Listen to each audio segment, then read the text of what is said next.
sedih ditunjukin, dia kan berusaha nunjukin ke orang-orang kalau gue baik-baik aja. Even though kasarnya gue nggak makan hari ini, gue nggak akan. Dia membangun startup aplikasi biru yang untuk membantu teman-teman tuli.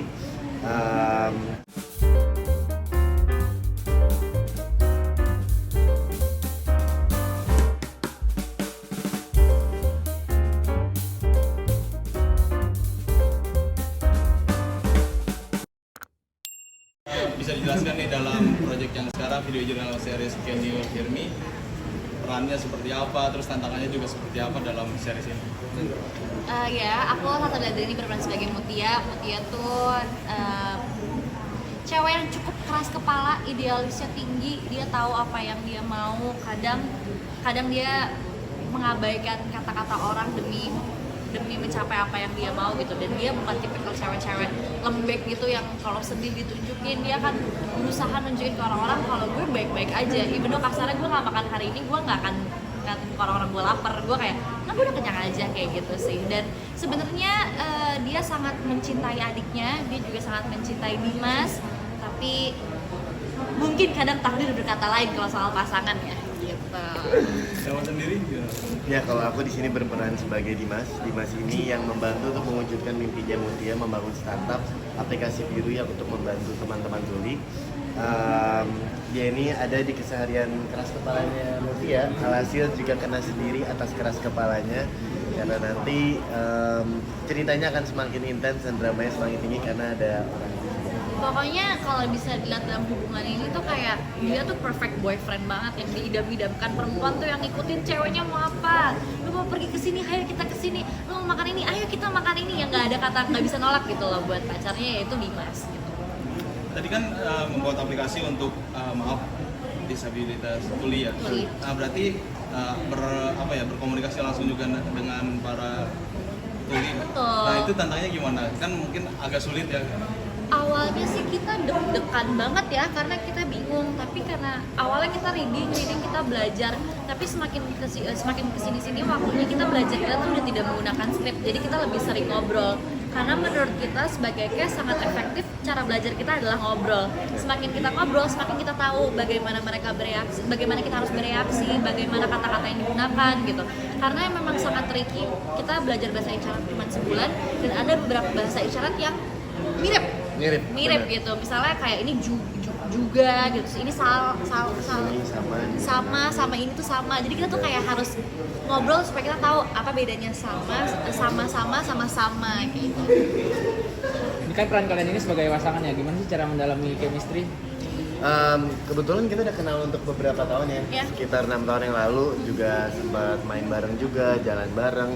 Nah, kebetulan juga tahun ini kita juga mengerjakan proyek pertama bareng yang judulnya mungkin judul lain tapi belum tayang. Nah, ini adalah judul kedua kita yang sebenarnya kita kerjakan bareng dan tapi ini tayang. Tayang duluan ya. Tayang duluan. Nah, tapi sebenarnya dalam judul sebelum Mama Sekarang sesuatu yang common itu adalah love interest-nya ada kemiripan ya. Betul. Jadi di judul yang kemarin maupun di judul yang sekarang memang selalu ada percikan di antara kita gitu. Iya.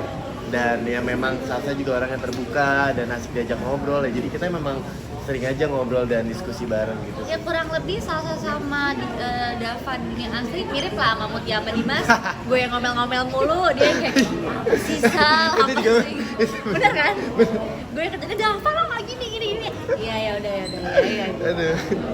Untuk next series ini bakal melibatkan teman-teman dari disabilitas tuli lagi nggak sih bang? Maksudnya sorry next Betul. series Ada di sini berapa teman kuliah nih? Jadi kan di sini juga ada cerita kayak tadi kita ke komunitas tuli yang anak-anak kecil itu memang benar kita bekerja sama dengan teman-teman tuli gitu. Terus nanti juga ada lagi kok ada beberapa scene yang kita main ke komunitas, kita jalan-jalan.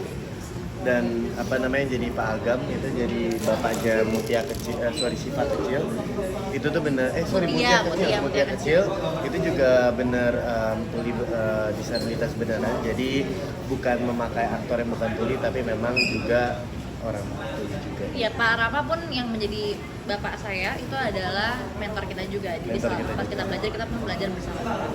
Jadi Pak Rama sama Aldi ada satu lagi yang tadi berhalangan untuk datang, dia ada setiap frame, setiap shot untuk memastikan bahasa isyarat kita itu tidak melengseng lah dan benar semaksimal. Setidaknya Waktu Mungkin pertama pesan kali ngobrol dengan teman Sulika, mungkin feelnya seperti apa sih? Deg-degan atau takut salah sih? Sebenarnya takut salah sih enggak ya, tapi lebih kita karena awal-awal tuh kita berproses sangat lambat gitu, dan ketika kita mulai nyaman ngobrol sama mereka mulai cepet, kita kayak tunggu sebentar, gimana tadi ngomong apa ya, kayak gitu sih. Jadi awal-awal tuh bukan takut tapi lebih nervous ya, kayak ih gue bisa nggak ya gitu. Bahkan ini ada satu scene seru banget nanti ya di episode sesuatu gitu, itu bersama teman Tuli, itu scene seharusnya nggak seharusnya scene-nya nggak nangis, tapi karena aku kerja sama mereka dan aku ngerasain euforia mereka, akhirnya scene itu jadi scene nangis. Karena mereka memang, menurut aku, bekerja sama dengan mereka suatu hal yang sangat besar sama aku. Energi yang mereka kasihkan, emosi yang mereka kasihkan tuh sangat luar biasa dan sangat apa ya, jujur gitu. Dan seneng ya mereka kalau ngobrol sama kita tuh seakan mereka tuh semangat banget gitu loh, dari ekspresinya, dari cara berbicara, jadi kita juga mendapatkan energi yang sama. Gitu. Jadi kalau ngobrol sama mereka tuh kayak wah rame kayak gitu. pesan apa sih dari series ini yang bisa dipetik menurut kalian berdua? Salah satunya mungkin kayak kita sebagai anak muda, kita itu apalagi baru lulus kuliah mau kerja, itu ada keterbatasan antara idealisme sama realita. Kayak karakter Mutia mempunyai idealisme yang sangat besar, dia tuh pengen bikin aplikasi ini harus seperti ini, tapi kan realita kadang suka memberikan hal yang berbeda, dan gimana kita harus kompromi mengikuti realita itu seperti apa. Dan itu menurut aku yang sangat relate juga, dimana aku juga baru memulai karir, baru lulus kuliah, itu sangat relate banget sih.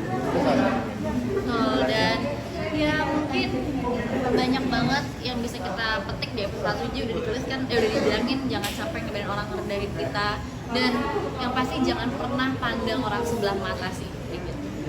Dan pastinya lebih ini sih, karena lebih banyak lagi screen time mengenai orang tuli dan bahasa isyarat, jadi meningkatkan empati dan simpati lebih tinggi buat orang-orang teman-teman tuli lah, gitu sih. Oke, sip.